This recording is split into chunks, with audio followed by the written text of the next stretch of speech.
بسم اللہ الرحمن الرحیم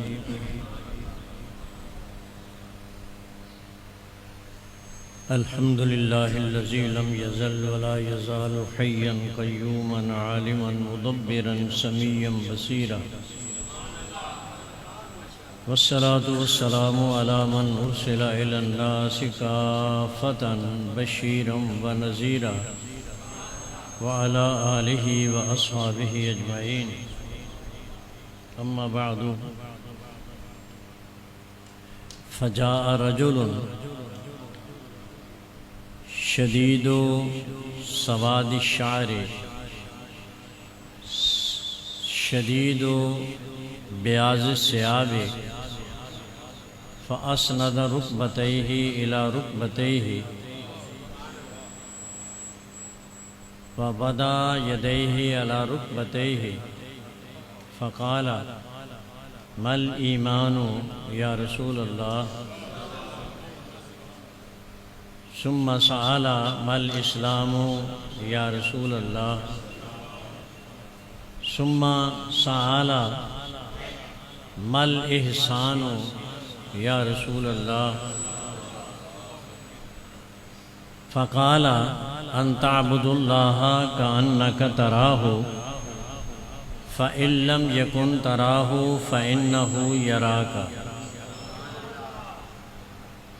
صدق اللہ العظیم وصدق رسولہ النبی الکریم الامین۔ آج شیخ المشائخ قدوۃ الصالحین معرفت ذات و صفات الہیہ کے حامل حضور سیدی شاہ ابو المعالی قدس سرہ العزیز کا عرس مبارک ہے، جس میں میں اور آپ کسب فیض کے لیے ان کی بارگاہ میں حاضر ہوئے ہیں۔ میں چند ایک عرس کے حوالے سے گزارشات کر رہا ہوں۔ اللہ عز و جل کی بارگاہ میں دعا ہے کہ رب تعالی حق کہنے اور اس کے ضمن میں جو پیغامات مضمر ہوں، ہم سب کو اس پہ عمل کی توفیق عطا فرمائے۔ یہ ایک حدیث انور کا کچھ حصہ میں نے آپ کے سامنے ذکر کیا۔ صاحب مشکات نے اسے سب سے پہلی حدیث کے طور پہ ذکر کیا ہے۔ امام بخاری علیہ الرحمہ نے دوسرے نمبر پہ اس حدیث کو ذکر کیا،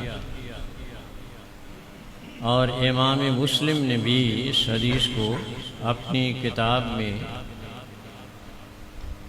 عنوان کے ساتھ ذکر فرمایا۔ مفہوم عرض کر دیتا ہوں، پھر اس کے بعد مقصود عرض کرتا ہوں۔ آقا دو عالم صلی اللہ علیہ وسلم تشریف فرما تھے۔ صحابہ رضوان اللہ علیہ اجمعین حضور کے ارد گرد جیسے چاند کے لیے حالہ ہوتا ہے، اس انداز میں گردنیں جھکائے ہوئے بیٹھے ہوئے تھے کہ جاء رجل، ایک بندہ آیا۔ اب اس کا حلیہ یہ بیان کیا گیا کہ شدید و سواد الشعر، اس کے بالوں کی رنگت نہایت ہی سیاہ تھی۔ شدید و بیاض الثياب، اور اگر کپڑوں کی ہم رنگت دیکھتے تھے تو وہ نہایت ہی سفید تھی۔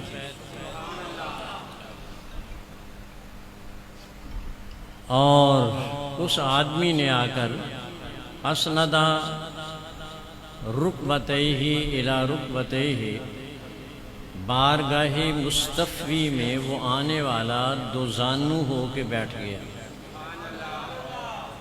وَوَضَعَ يَدَيْهِ عَلَى رُكْبَتَيْهِ، اور اس نے اپنے ہاتھوں کو اپنے زانوں پہ رکھ لیا اور کچھ سوالات بارگاہ مصطفی میں کیے۔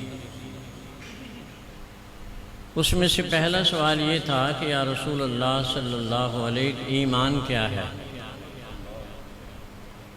تو نبی پاک صلی اللہ علیہ وسلم نے جواباً فرمایا کہ ان تؤمن باللہ، تیرا اللہ عز و جل کی ذات کو وحدہ لا شریک ماننا، رسولوں کو ماننا، ملائکہ کو ماننا، کتابوں پہ ایمان رکھنا۔ اس کے آگے تفصیل ہے، اسلام کیا ہے اس کا تذکرہ کیا۔ اس کے بعد جو تیسری بات پوچھی وہ یہ تھی کہ یا رسول اللہ صلی اللہ علیہ وسلم، احسان کیا ہے؟ تو نبی پاک صلی اللہ علیہ وسلم کا ارشاد ہوا، احسان یہ ہے کہ ان تعبد اللہ، تیرا اللہ عز و جل کی عبادت اس طرح سے بجا لانا کہ کانک تراہ، تو ذات باری کو دیکھ رہا ہے۔ فَإِن لَّمْ يَكُن تَرَاهُ، اگر تو اپنے آپ کو اس منزل پہ لا کے کھڑا ابھی تک نہیں کر پایا تو پھر یہ بات ذہن میں رکھنا کہ انہ ترا کا، رب تعالیٰ تجھے دیکھ رہا ہے۔ اس کے بعد کچھ قیامت کے بارے میں سوالات کیے۔ حضور اکرم صلی اللہ علیہ وسلم نے ان کے جب جوابات دیے، اجازت لی اور آقا دو عالم صلی اللہ علیہ وسلم کی اس مجلس سے واپس اٹھ کے چل دیا۔ ابھی دروازے سے باہر قدم رکھا تھا کہ حضور فرمانے لگے، جانتے ہو یہ کون تھا؟ عرض کی اللہ و رسولہ عالم، اللہ اس کا رسول بہتر جانتے ہیں۔ تو سرکار فرمانے لگے، ہوا جبریل اتاکم یعلمکم دینکم، جبریل امین آئے تھے، یہ جبریل امین تھے اور آئے اس لیے تھے تاکہ اپنے قول و فعل سے اور اپنے عمل سے تمہیں دین سکھائیں۔ اب اس میں دو باتیں تو بالکل کھلی ہوئی واضح تھیں کہ ایمان کیا ہے، اسلام کیا ہے۔ اب یہ جو تیسری بات پوچھی کہ مل احسان، یا رسول اللہ صلی اللہ علیہ وسلم، یہ احسان کیا چیز ہے؟ تو اس پہ آقا دو عالم صلی اللہ علیہ وسلم کا یہ ارشاد ہوا تھا کہ ان تعبد اللہ کانک تراہ، تیرا رب تعالیٰ کی عبادت اس کیفیت میں ادا کرنا تو ذات باری کی تجلیات کو دیکھ رہا ہے۔ اور اگر آپ اپنے آپ کو اس منزل پہ لا کے کھڑا ابھی نہیں کر پایا تو پھر یہ ذہن میں رکھنا کہ رب تعالیٰ تجھے دیکھ رہا ہے۔ ہمارے صوفیاء کرام، اللہ تعالیٰ کروڑہ رحمتیں ان پہ نشاور کرے، حدیث کے اس جز کو تصوف کی اصل قرار دیتے ہیں، اور اس میں ہمیں جو اشارہ مل رہا ہے وہ یہ ہے، تصوف یہ ہے کہ انسان اپنے آپ کو اس مقام پہ لا کھڑا کرے، اپنے ظاہر کے ساتھ ساتھ اپنے باطن کو اس طرح سے صاف کر ڈالے، اسے اتنی جلا عطا کر دے کہ خالق کائنات اور بندے کے درمیان کوئی حجاب نہ رہے، اور بندہ جب بارگاہ رب العزت میں کھڑا ہو جائے، اس کی عبادت بجا لانے کا عزم کر لے، تو اس پہ یہ کیف طاری ہو جائے کہ رب تعالیٰ کو براہ راست دیکھ رہا ہو۔ اور اگر یہ کیف نہ ہو، ابھی اس سے پچھلی منزل میں ہو، تو کم از کم یہ تصور کر لے کہ رب تعالیٰ مجھے دیکھ رہا ہے، مجھ سے میرے خیالات میں بھی کوئی ایسی بات نہیں آنی چاہیے کہ سوائے ذات باری کے کسی اور کا تصور آ جائے۔ اگر یہ کیف پیدا کر لیا تو پھر یہ سمجھ لینا کہ تصوف کی منازل کو، اس کے ذوق کو تم نے پا لیا۔ ایک بات اپنے ذہن میں یہ رکھیں، اللہ کریم جل مجدہ نے انسان کو جسم و روح کا مجموعہ بنایا ہے۔ جسم اس عالم کا ہے، عالم دنیا سے تعلق رکھتا ہے، لیکن روح کا تعلق وہ عالم بالا سے ہے۔ اور جب تک کسی جسم کو اس کی اپنی غذا نہیں ملتی، وہ پئی مردہ رہتا ہے، اس کی نشو و نما نہیں ہوتی۔ ہم دیکھتے ہیں اپنی جسمانی ضرورت کو ہم پورا کرنے کے لیے تگ و دو کرتے ہیں، اچھے سے اچھے کھانے تیار کرواتے ہیں، اس سے لطف اندوز ہوتے ہیں، اور جسم کی توانائی کے لیے جملہ اغذیہ حاصل کرتے ہیں، لیکن کبھی ہمیں یہ خیال نہیں آتا کہ ہمارا جسم کا، انسان کا جو دوسرا حصہ ہے، کیا ہم نے اس کی غذا کا بھی کوئی اہتمام کیا ہے؟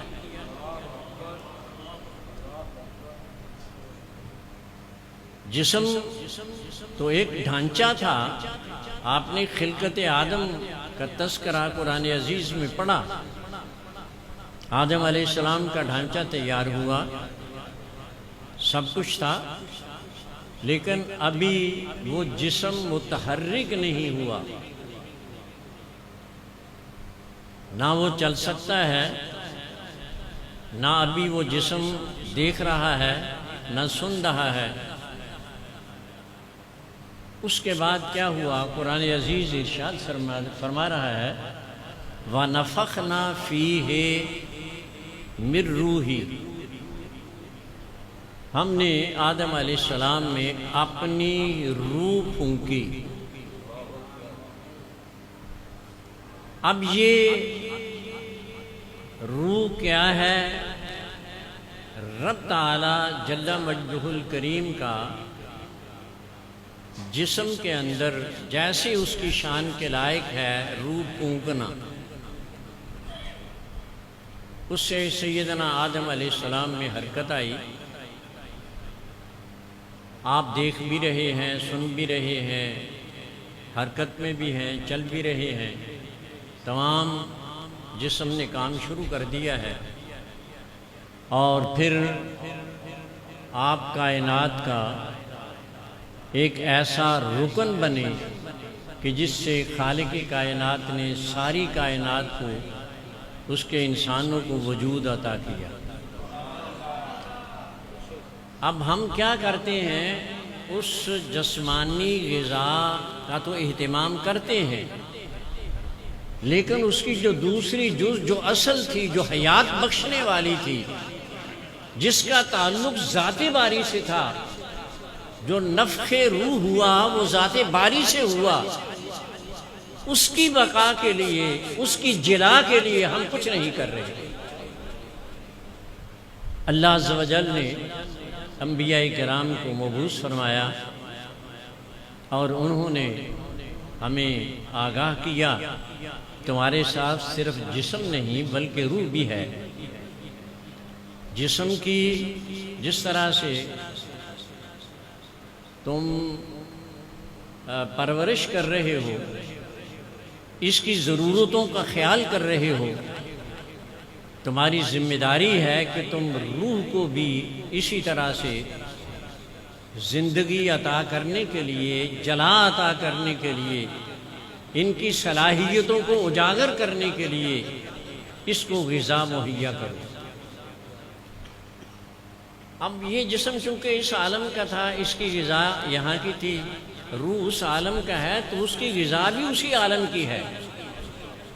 اب ہم اس غذا سے واقف نہ تھے، ہمیں کوئی پتہ نہیں، ہماری نگاہ، ہماری سوچ، ہماری فکر اس دنیا تک محدود ہے، تو پھر انبیاء کرام صلوات اللہ علیہم اجمعین نے اس کی نشاندہی کی، اور آپ نے دیکھا حضور اکرم صلی اللہ علیہ وسلم کی بارگاہ میں آنے والے صحابہ رضوان اللہ علیہم اجمعین، ان کی کیفیت جو اسلام سے پہلے تھی وہ کیا تھی، اور جب وہ بارگاہ مصطفی میں حاضر ہوئے ہیں تو کیف کیا تھا۔ میں ایک صرف واقعے تاکہ یہ بات سمجھ میں آ جائے عرض کر رہا ہوں۔ حضرت صفوان بارگاہ مصطفی میں مکہ مکرمہ سے ہجرت کر کے مدینہ طیبہ حاضر ہوئے۔ حضور اکرم صلی اللہ علیہ وسلم مسجد نبوی میں اس وقت تشریف فرما تھے، سیدھے چلے آئے اور بارگاہ مصطفی میں پہنچ کر عرض کرنے لگے کہ قدم یدک یا رسول اللہ، حضور اپنا ہاتھ بڑھائیے گا، انی ابایعک، حضور میں چاہتا ہوں آپ سے بیعت کروں۔ سرکار نے ہاتھ بڑھایا تو حضرت صفوان رضی اللہ تعالیٰ عنہ نے حضور کا ہاتھ دونوں ہاتھوں میں لے کے نہ صرف اسے بوسہ دیا بلکہ عرض کی کہ یا رسول اللہ صلی اللہ علیہ انی احبک، حضور مجھے آپ سے محبت ہے۔ جب یہ جملہ کہا تو حضور فرمانے لگے المرء مع من احبہ، کل قیامت کے دن بندہ اسی کے ساتھ حشر کیا جائے گا جس کے ساتھ اسے محبت ہے، جس کا معنی یہ بنتا ہے کہ یہ ایک ایسا درس تھا کہ اگر تم کل قیامت کے دن وہ منازل جو اللہ عز و جل نے نیکوں کے لیے، صالحین کے لیے معرفت الہیہ کی چاشنی، اس سے آشنا ہونے والوں کے لیے جو مقام رکھا ہے، اگر اسے حاصل کرنا ہے تو اس کا ایک بہت بڑا ذریعہ اور آسان بھی اور بڑا ذریعہ وہ ذات مصطفیٰ سے محبت ہے۔ اب حضور اکرم صلی اللہ علیہ وسلم کائنات سے دیگر انبیاء کرام کی طرح بارگاہ رب العزت میں جلوہ گر ہو گئے۔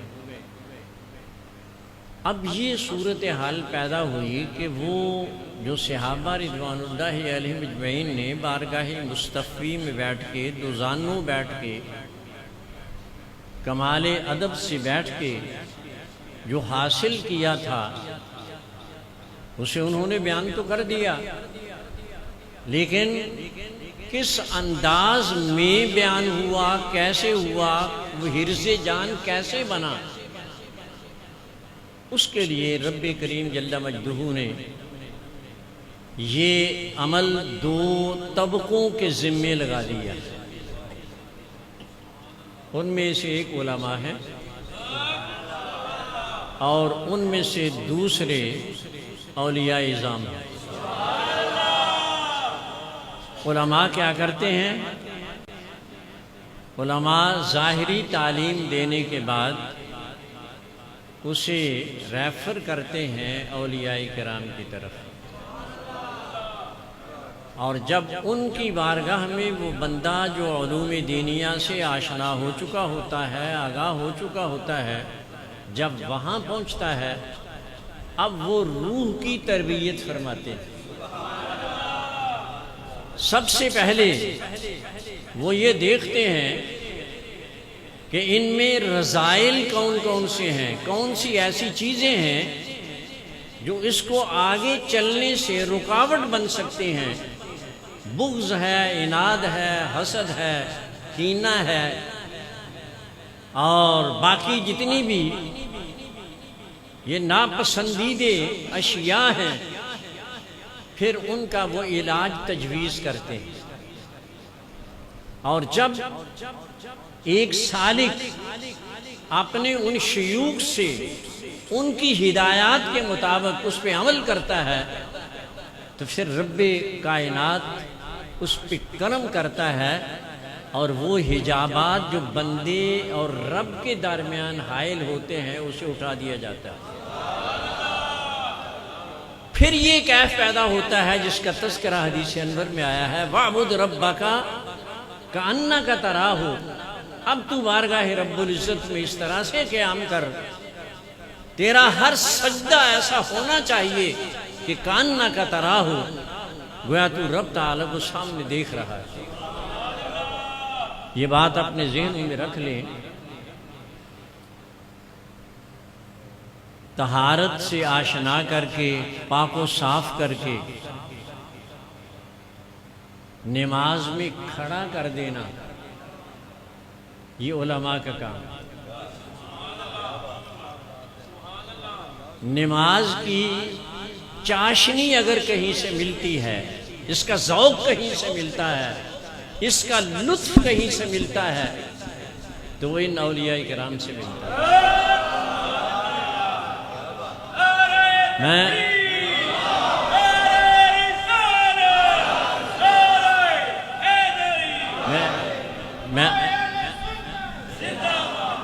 میں آپ کو اس کے لیے ایک واقعہ عرض کرتا ہوں تاکہ آپ کو اس کی تصدیق ہو جائے۔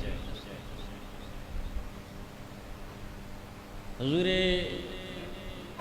سیدی میاں شیر محمد علیہ الرحمہ شرق پر شیف والے، ان کا ایک مرید ان کے پاس آیا اور اس کی حضور میرا ایک بیٹا ہے، میں نے اسے بڑے شوق سے قرآن عزیز یاد کروایا، حفظ کروایا، مگر وہ ایسا نالائق نکلا کہ قرآن عزیز تو یاد کرنا یہ دور کی بات ہے، وہ نماز بھی نہیں پڑھتا۔ آپ فرمانے لگے ایسے کرنا، دور سے آیا تھا کہیں، اب کہ جب تو آئے تو بیٹی کو ساتھ لیتے آنا۔ وہ اگلی دفعہ بیٹی کو ساتھ لے آئے، نماز کھڑی تھی، بیٹی کو کسی کمرے میں بٹھا دیا اور آپ وضو کر کے نماز میں شامل ہوئے، نماز پڑھی تو حضرت باہر تشریف لائے تو عرض کی حضور میں بیٹی کو لے آیا ہوں۔ یحییٰ اس کا نام تھا۔ آپ نے فرمایا کہ بلاؤ اسے۔ آپ اپنے کمرے میں چارپائی پہ اس طرح سے ٹیک لگا کے بیٹھ گئے۔ بیٹا آیا، حضور یہ میرا بیٹا ہے اور یہ اس کو میں نے بڑے شوق سے قرآن عزیز یاد کروایا تھا، یہ نماز بھی نہیں پڑھتا۔ تو حضرت پوچھنے لگے کہ کاکا تو نماز کیوں نہیں پڑھتا؟ اب اس نے کیا کہا نماز میں دل نہیں لگتا۔ آپ نے جب یہ بات سنی تو اٹھ کے سنبھل کے بیٹھ گئے، انگلی سے اشارہ کر کے فرمانے لگے جا اب تیرا دل نماز میں لگے گا۔ اب کیف یہ ہوا کہ یہ عشاء کی نماز پڑھتا اور نوافل کے لیے کھڑا ہو جاتا اور صبح کی اذان ہو جاتی، ابھی 2 نفل پورے نہ ہوتے۔ یہ وہ شے ہے یہ وہ ذوق ہے، یہ وہ شے ہے کہ جب انسان کا قلب اس منزل پہ پہنچ جاتا ہے تو پھر کیف یہ ہوتا ہے کہ پھر وہ منازل، وہ پردے جو ایک حجاب بنے ہوتے ہیں وہ اٹھتے ہیں، اور ذوق کی کیفیت یہ ہوتی ہے کہ کھڑا ہوتا ہے، تجلیات کا مشاہدہ کر رہا ہوتا اور وقت گزر جاتا ہے۔ یہ وَاعْبُدْ رَبَّكَ كَأَنَّكَ تَرَاهُ ہے، اور یہ بات کہاں سے ملتی ہے؟ ان صوفیاء سے ملتی ہے۔ نماز میں کھڑا کر دینا یہ علماء کا کام ہے، ذوق یہاں سے ملتا ہے۔ بلکہ ایک اور بات آپ کے لیے عرض کر دوں، ایمان جو اصل ہے، ایمان یہ علماء سے ملتا ہے، اور ایمان کا تحفظ اولیاء سے ملتا ہے۔ حضور سیدنا امام فخر الدین رازی رحمۃ اللہ تعالی علیہ اپنے شیخ کے پاس صرف ایک دفعہ بیعت کے لیے جا سکے۔ تعلیم و تعلم میں، پڑھنے میں، پڑھانے میں، کتب کے لکھنے میں وہ مصروفیت اس طرح سے گزری کہ دوبارہ حاضری نہ ہو سکی۔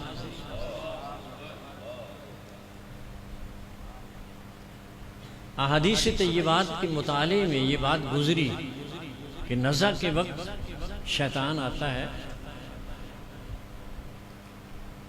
اور کوشش کرتا ہے کہ مسلمان سے اس کے ایمان کو سلب کر لے، دلائل دیتا ہے۔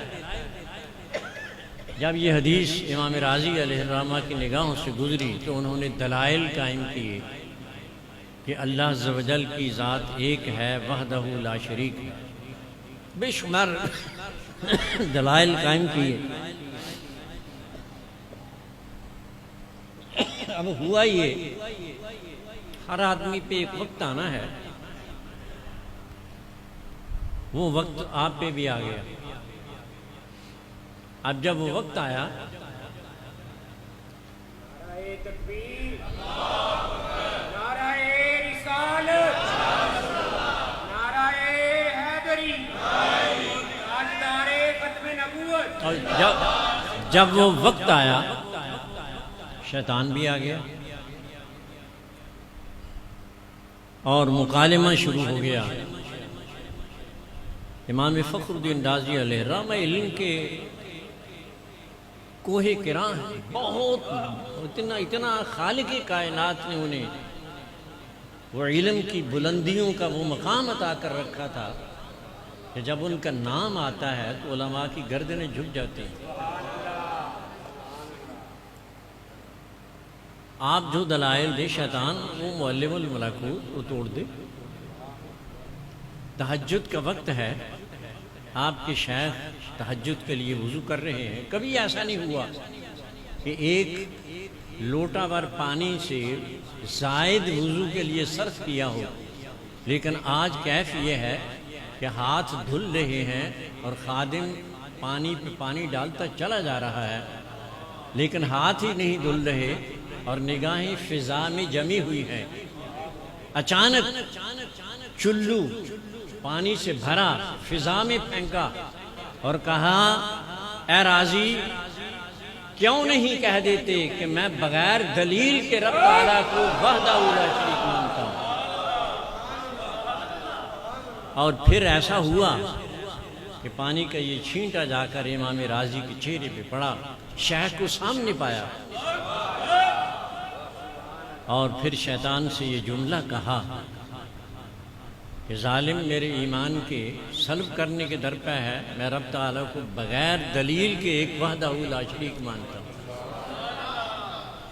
اور اس کے بعد روح پرواز کر گئی، جس کا معنی یہ ہے کہ ایمان علماء سے ملتا ہے، لیکن اس کا تحفظ اولیاء کرام سے ملتا ہے۔ اور آپ اتنے خوش قسمت ہیں کہ رب کائنات جل مجدہ الکریم نے جس ہستی سے آپ کو نوازا ہے، آپ اگر ان کے علم کی منازل کو سمجھتے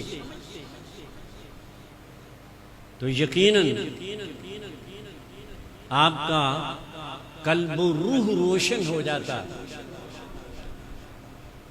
حضور سیدنا شیخ عبدالحق محدث دہلوی علیہ الرحمہ، کون ہے جس نے حضرت کا نام نہیں سنا؟ آپ ان ہستیوں میں سے ہیں کہ جلال الدین اکبر کے زمانے میں جب دین الہی کی ایجاد ہوئی تھی تو اس وقت دو ہستیاں ہمارے سامنے آتی ہیں، ایک مجدد الفسانی علیہ الرحمہ ہیں اور دوسرے حضور سیدنا شیخ عبدالحق محدث دہلوی علیہ الرحمہ، جنہوں نے اس بر صغیر میں مسلمانوں کے دین کا تحفظ کیا ہے۔ سیدنا امام شیخ عبدالحق محدث دہلوی علیہ الرحمہ دہلی سے چل کے حضور سیدنا شاب المعالی علیہ الرحمہ کے پاس آ کر یہاں آ کر مسائل پہ بحث کیا کرتے تھے۔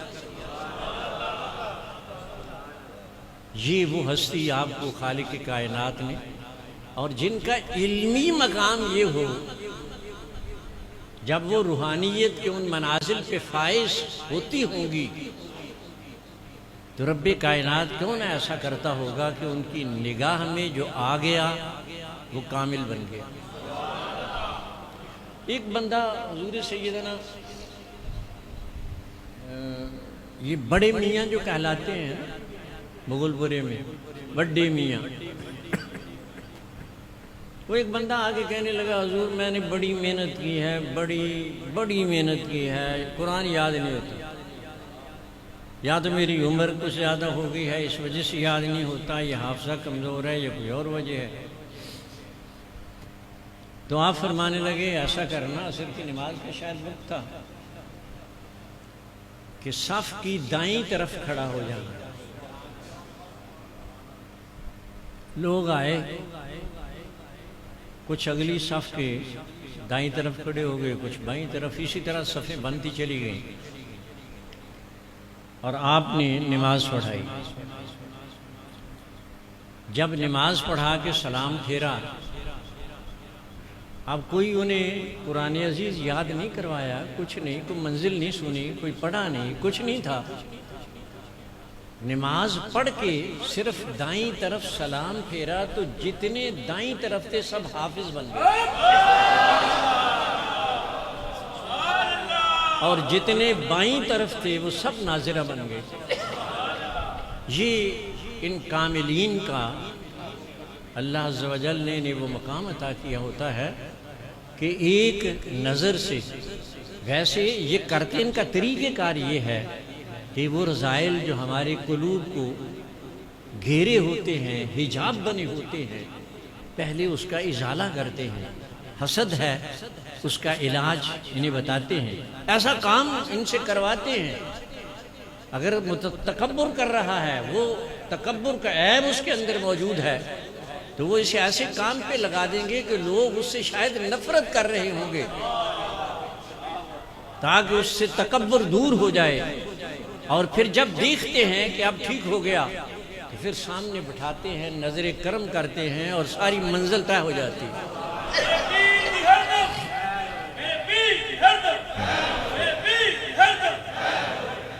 اس لیے یہ بات میں نے آج باوجود اس کے کہ شاہ صاحب کا قبلہ کا یہ خیال تھا کہ میں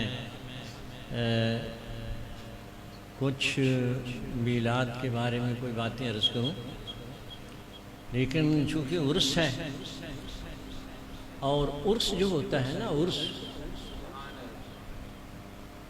یہ جب اللہ کے نیک بندے اس دنیا سے جا رہے ہوتے ہیں نا، تو پہلے تو آقا دو عالم صلی اللہ علیہ وسلم کی ذات عالیہ، ان کے دیدار سے آشنا ہونے کے لیے انہیں کہیں یا تو جانا پڑتا تھا یا منازل پہ کچھ کرنا پڑتا تھا، لیکن جب یہ دنیا سے جا رہے ہوتے ہیں تو یہ تصور ان کے سامنے ہوتا ہے، اب جس کے لیے دنیا گزاری ہے وہ آج سامنے ہوں گے اور بغیر حجاب کے انہیں دیکھیں۔ وہ اقبال نے اسی کو کہا تھا، نشان مرد مومن باتو گویم جو مرگ آئے تبسم بر لب اوست۔ مرد کامل کی میں نشانی بتاتا ہوں، جب اس کا وصال آتا ہے تو اس کے چہرے پہ تبسم ہوتا ہے، وہ تجلیات مصطفی کو دیکھ رہا ہوتا ہے اور وہ اس کی مسکراہٹیں اس امر کو ظاہر کر رہی ہوتی ہیں۔ یہ اللہ عز و جل نے ان بندوں کو یہ قوتیں عطا کر رکھی ہوتی ہیں۔ کچھ کہہ دیتے ہیں جی ایسا نہیں ہے، لیکن اصل میں خامی یہاں نہیں ہوتی، خامی ان میں خود ہوتی ہے۔ اب کوئی بندہ یہ کہے، ایک گلاس ہو جو ایک پاؤ بھر کا ہے، وہ کہے کہ مجھ میں سیر بھر دودھ آ جائے تو آئے گا؟ کبھی نہیں آئے گا، دودھ اچھل جائے گا۔ یہ اسی صورت میں ہوگا جب اس گلاس میں اس قدر کیپیسٹی ہو کہ اس کے اندر ایک سیر دودھ سما سکے۔ یہ عطا کرتے ہیں، کبھی ایسا نہیں ہوتا کہ یہاں آنے والا آئے جھولی پھیلائے، ایک دفعہ پھیلا کے تو دیکھو کیسے عطا کرتے ہیں۔ لیکن خامی ہوتی ہے تو ہم میں ہوتی ہے کہ ہم وہ ذوق پیدا نہیں کرتے جو لینے کا ہوتا ہے۔ اب بارگاہ مصطفی میں جانے والے بعض تو عرض کر دیتے ہیں حضور یہ چاہیے، اور دوسرے وہ بھی ہوتے ہیں جو چپ کھڑے ہوتے ہیں، کیوں نہیں مانگ رہے؟ کہا جس سے مانگنا ہے وہ جانتے ہیں، اس لیے وہ ذوق پیدا کریں، اور اللہ تعالی ہم سب کو اس ذوق سے نوازے۔ اور میرے لیے بھی حضور کی بارگاہ میں جب جائیں سلام عرض کرنے کے لیے تو میرے لیے بھی دعا کریں، اور اللہ تعالی ان احباب کے قدموں کے صدقے سے ہمیں بھی علوم دینیہ کی دولت اور اس روحانی دولت سے رب تعالی نواز دے۔ وآخر دعوانا ان الحمدللہ رب العالمین۔